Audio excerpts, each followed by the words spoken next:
when the self ends, it can end. There's certain, obviously. It's only the most ignorant and most highly burdened people with knowledge and identifying themselves with knowledge and say, well, I'll be, all that. When there is the ending of the self, what takes place? Not at the end of my life, not when the brain becomes or deteriorating, when the brain is very, very active, quiet, alive. What then takes place when the self is not? Now,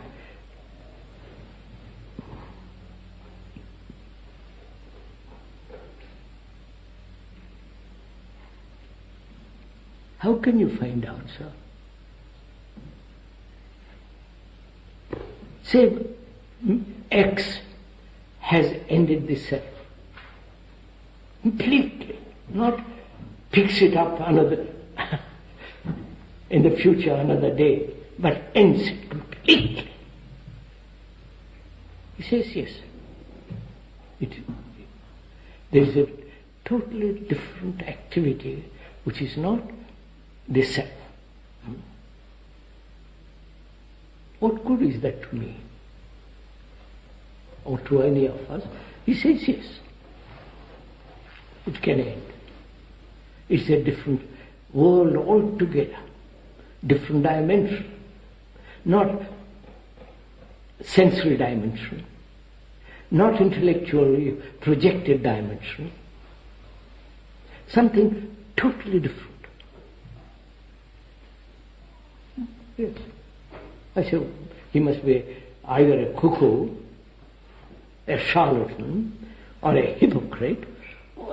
It doesn't mean, but I want to find out. Not because he says so, but I want to find out. Can I, as a human being, living in this tremendously ugly, brutal, violent world, economically, socially, morally, all the rest of it, live without this? I want to find out. And I want to find out not as an idea, I want to do it. It's my passion.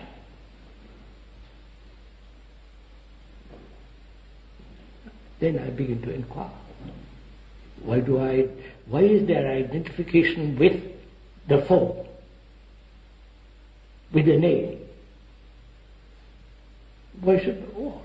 It's not very important whether you're K or W or Y. So you examine this very, very, very carefully, not to identify with yourself with identify with sensation, with ideas, with country, with experience. You understand, sir? Can you do it? Not vaguely and occasionally, but something that you've got to do with passion, with intensity to find out.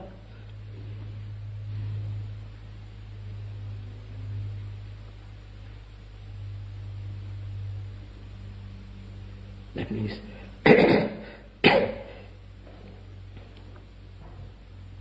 I must put everything in its right place. Right? Because I live, I have to have food.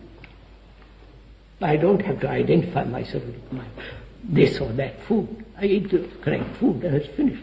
Therefore it is right place. So, but there is all the bodily demands. Sex. Put it in its right place. Who will tell me to put it in the right place? You understand, sir?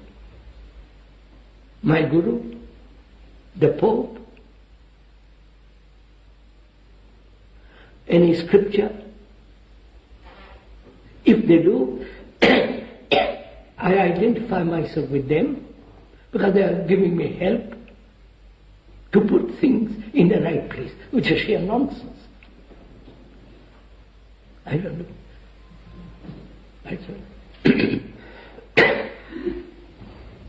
The Pope can't tell me sex has its right place. And he said, don't divorce. Marry, your marriage with God, all that. And I'm stuck. Why should I obey the Pope? Or the Guru, or scriptures, or the politicians? So I have to find out what is the right place for sex or money.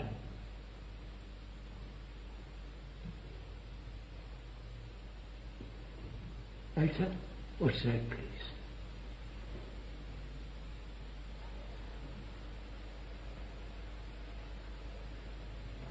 How shall I find out what is the right place for sex, which is one of the most powerful, urgent, physical demand, which the religious people say, cut, destroy it, right, sir? Suppress it, take a vow against it, and all the rest of it. I say, sorry, that doesn't mean anything to me. Huh? So I want to find out what is its right place. How shall I find out?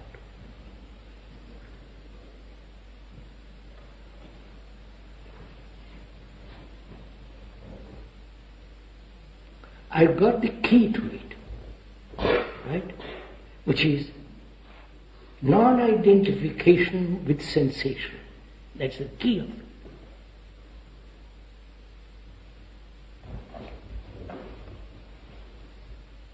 Right, sir?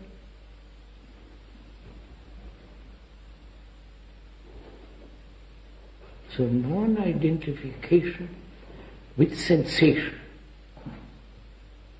which is translated in modern word, experience.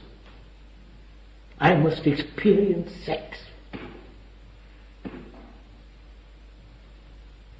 Right? So that is identifying with oneself, identification with sensation makes the self. So is it possible not to identify with sensations? Yes, sensations. I'm hungry. Right?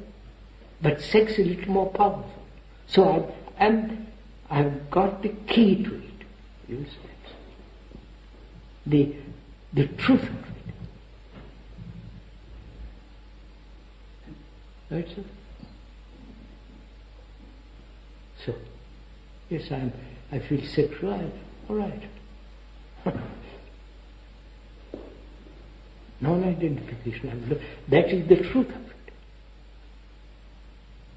If I really see the truth of it, then sex, money, everything has its right place.